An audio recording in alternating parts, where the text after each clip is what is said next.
ఈనాటి moral story చిట్టి చిన్ని. దేవగిరి అడవిలో చిట్టి అనే ఒక ఉడత ఉండేది. దానికి అదే అడవి చివరిలో ఒక చెట్టు మీద ఉండే చిన్ని అనే ఉడతకు మంచి స్నేహం కుదిరింది. చిట్టి కోసం చిన్ని రోజు అడవికి వచ్చేది. ఒకరోజు చిన్ని, నువ్వు ఉండే చెట్టు దగ్గర జామ పండ్లు ఎంత తీయగా ఉంటాయో, నేనుండే దగ్గర అయితే చేదుగా ఉంటాయి, అస్సలు తినాలనిపించదు, అందుకే రోజు ఇక్కడికి వస్తున్నాను చిట్టి అంది. అప్పుడు చిన్ని, జామ పండ్లు చేదుగా ఉంటాయా? నేనెప్పుడు వినలేదే, ఆశ్చర్యంగా ఉంది చిట్టి. అయితే రేపు వచ్చేటప్పుడు ఒక పండు తీసుకొని వస్తాను, తిని చెప్పు నువ్వే అంది చిన్ని.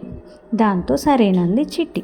చెప్పినట్లుగానే మరుసటి రోజు జామ పండు తీసుకువచ్చి చిట్టికి ఇచ్చింది చిన్ని. అది రుచి చూసి, నువ్వు చెప్పినట్లుగా ఈ పండు చేదుగానే ఉంది మిత్రమా అంది చిట్టి. కాసేపు అక్కడే ఉండి, రేపు మళ్ళీ వస్తాను చిట్టి అని చెప్పి వెళ్ళిపోయింది చిన్ని.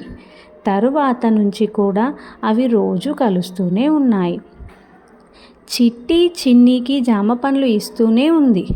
అలా చాలా రోజులు గడుస్తూ ఉన్నాయి. చిట్టి చిన్నిని మొదటి నుంచి గమనిస్తున్న ఒక కోకిల ఒకరోజు దగ్గరికి వెళ్ళి, మిమ్మల్ని చూస్తే అస్సలు ఎంత ఆనందంగా ఉందో, ఒకరి స్నేహం కోసం ఇంకొకరు ఎంత ఆలోచిస్తున్నారో అంది. అసలేమీ అర్థం కానట్లుగా చూశాయవి. చిన్ని గూటి దగ్గరున్న చెట్టు జామ పండ్లు నేను రుచి చూశాను, చేదుగా ఏం లేవు, అన్ని జామ పండ్ల రుచే ఉన్నాయి. కానీ మీ స్నేహాన్ని ఇలాగే కొనసాగిస్తూ ఏం చక్క రోజూ కలిసి ఆడుకోవడానికి అలా చెప్పారని అర్థమయ్యింది. ఏ బంధంలోనైనా రెండు వైపుల నుంచి ప్రయత్నాలు ఉంటే అప్పుడు సంతోషంగా ఉండొచ్చని తెలిసింది అంది. ఆ మాటలు విని నవ్వుతూ, అవును, మేమిద్దరం మంచి స్నేహితులం అంటూ చిట్టి చిన్ని నవ్వుతూ ఒకదాన్నొకటి దగ్గరికి తీసుకున్నాయి.